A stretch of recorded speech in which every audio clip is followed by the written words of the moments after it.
están obligados en sus respectivas jurisdicciones a hacerles su documentación de precios en cuanto al estudio de precios y bueno, si tienen obligación de presentar alguna declaración, ustedes también se lo tienen que hacer mención en materia de precios de transferencia, no de otras declaraciones en materia de precios de transferencia, ¿ok? Otra duda que le iba a hacer es que simplemente me termino haciendo aquí bolas, porque ya que mencionó lo de la India y lo de China, en la parte en la que quiere, bueno, que le digamos cómo se aplican las normas y reglamentos de precios de transferencia, o sea, también tendríamos que hacer mención de esas, bueno, de leyes que apliquen en esos países.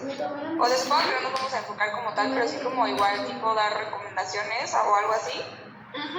Sí, que averigüen un poco si hay normativa vigente en esos países, si en su caso pues tendrían que cumplir con ella, pero no que les hagan los estudios de esos países, ¿sí? Pero que en su caso les hagan las recomendaciones de qué es lo que tendrían que hacer Sí. Y pues que se me fue la pregunta. Deje nada más me acuerdo de mientras no sé si a los demás quieran preguntar algo. Sí, yo tenía una pregunta. El análisis del entorno económico y de la industria, obviamente citando algunas partes, ¿es solamente de México o también es de todas las partes, de todos los países donde hay acción por las partes como India, China? Bueno, que lo hagan solamente de México.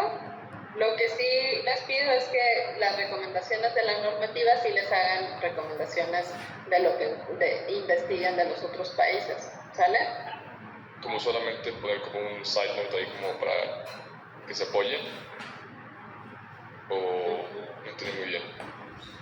Sí, o sea, no te pido que hagas la investigación del mercado y de la industria en los otros países, está bien que lo revisen en México, pero lo que decíamos de la normativa y de las recomendaciones en cuanto a las obligaciones de precios en los otros países, que sí les digan, bueno, en India sí hay normativa vigente en materia de precios, si rebasas este umbral estarías obligado a esto otro, o existe tal declaración, o sea, así, no que hagan el cumplimiento, pero sí que hagan las recomendaciones. Ok, perfecto, gracias. De nada. ¿Algo más? ¿Alguna otra pregunta? Sí, bueno, estábamos comentando aquí, ya nos dividimos como tal el trabajo y obviamente lo vamos a revisar y todo, pero aquí yo revisando un poquito más de lo que tenemos que entregar para ver en qué parte meterla dentro de la estructura que nos dio, porque obviamente no va a ser igual, vamos a modificarla, pero sí hay partes en las que se menciona, pues explicar a los clientes, ¿no?, las ventajas fiscales pues de nuestra propuesta y cómo podría implementar estos, los resultados de precios de transferencia. Normalmente yo creo que pues para un empresario es importante primero entender por qué está haciendo esto, ¿no? O sea, lo que comentaba con ellos es que no vamos a explicar toda la ley de precios de transferencia porque ni le van a entender y se van a aburrir, pero sí como una pequeña introducción de por qué es la obligación, por qué lo tienen que hacer. Y no sé si sería recomendable como desde un inicio ya decirles las ventajas de la propuesta y bueno, lo de cómo implementar sería hasta el final, pero las ventajas de la propuesta y un poquito de el resumen de lo que contiene, o si esas ventajas es mejor mencionarlas hasta el final, porque yo lo intento ver como desde el punto de la persona que está pidiendo el estudio y creo que yo quisiera saber como para qué me sirve y en qué me ayuda, ¿no? Pero no sé usted qué considere, si sería mejor mencionarlo al final.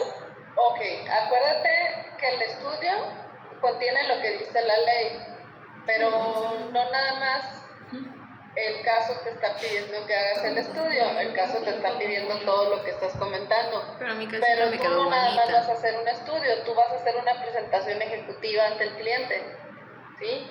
Entonces, en esa presentación ejecutiva puedes abordar estos puntos que estás diciendo. Okay. Pero mi pregunta es si en cuanto a mencionar las ventajas, ¿cree usted que es mejor mencionarlas al inicio o al final? O sea, como en conclusión. ¿Al inicio de qué o al final de qué? Al inicio de la presentación, como ya después de haberles explicado para qué es el trabajo y en qué consiste más o menos las ventajas de y ya como después empezar a abordar ya el trabajo como tal.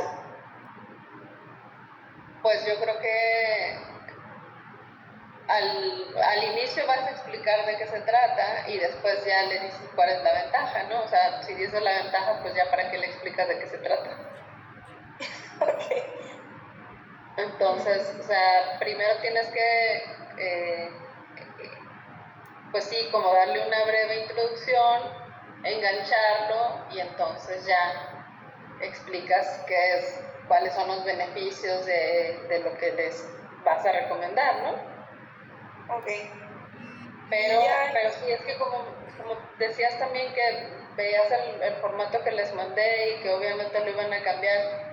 Ok, el formato que les mandé es una sugerencia de un estudio básico, muy básico, pero todo esto no necesariamente debe ir en el estudio. Lo de las ventajas y todo eso va a ser parte de tu presentación ejecutiva.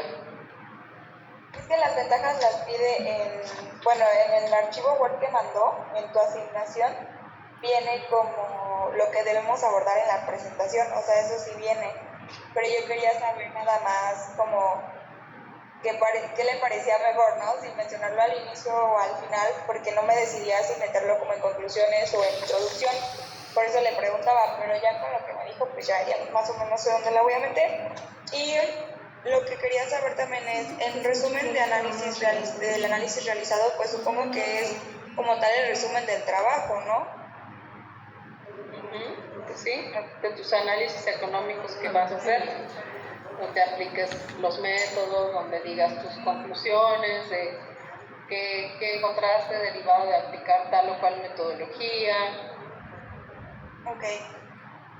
Y estuvieron dentro o no de rangos, y cumplen con el principio de plena competencia, si tienes que recomendarles algún ajuste, o si hay operaciones que a lo mejor no se están llevando a cabo o que se deberían llevar a cabo, si a lo mejor hay alguna contraprestación que no se esté dando y debería darse. O sea, tienen que ir encontrando ese tipo de cosas para poder hacer las recomendaciones. Ok. Y ya por último, en definir las transacciones intercompañías, es que por un momento como que me dejé llevar un poco por lo que vimos en Conta 5, que es justamente lo de las controladoras y subsidiarias. Entonces aquí me revolví un poco y quisiera saber si con definir las transacciones intercompañías se refiere como tal a que escribamos en un texto qué es lo que se está haciendo entre las compañías. Está viendo WhatsApp, Está viendo WhatsApp. No sé si con números o a qué se refiere con definir las transacciones. O sea, enumerar lo que hace cada empresa o... Es que tú tienes que identificar las transacciones para poder hacer los análisis. Es que aplicar un método, y si no tienes identificada cuál es la transacción, ¿a qué le vas a aplicar el método? No, sí, eso lo entiendo, Ni pero siquiera sé de la materia. yo pensé que quería como en un apartado como escribir solo quería hacer una pregunta. Ya más o menos ya se me olvidó que iba a preguntar. Hay que describir la transacción y sí hay que analizar la transacción.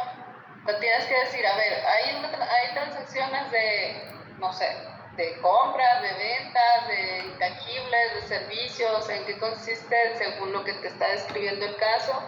Y ya, o sea, una vez que ya delimitaste esta transacción, que acuérdense que vimos el delimitar la transacción, una vez que ya delimitaste o delineaste la transacción, entonces ya puedes hacer un análisis. Ok. Sí, le preguntaba porque, por ejemplo, nosotros habíamos hecho una tabla en la que habíamos puesto, bueno, lo que pedían en el artículo 179, en el tercer párrafo, que son pues de las operaciones comparables entre las partes relacionadas, las características, y justamente ya habíamos como, pues de cierta forma definido lo que pasa entre las subsidiarias y el centro de producción y la matriz, las funciones y actividades, pero sí quería saber si como que quería algo más detallado, porque por ejemplo solo pusimos en subsidiaria, gestión de inventario, logística, ventas en línea y envío de los productos. Pero no sabía si quería como así como un desarrollo más o solamente así como en tabla que nosotros hicimos. Bueno, como sea mejor para ustedes, pero sí debe haber una descripción para que con eso ustedes puedan saber qué tipo de análisis van a hacer, si vas a analizar al distribuidor, si vas a analizar al manufacturero, a quién le vas a aplicar el método, entonces qué tipo de comparables vas a necesitar, qué tipo de indicador vas a necesitar. Entonces eso te va a ayudar, una vez que hayas delimitado la transacción, a poder proceder a tu análisis y aplicación del método. ¿Sí? Sí.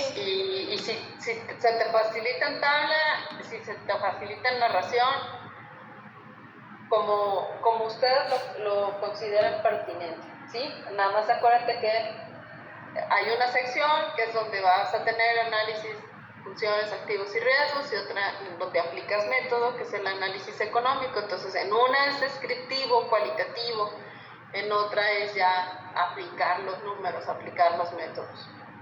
Ok. Sí. ¿Vale? Pues, ¿algo más?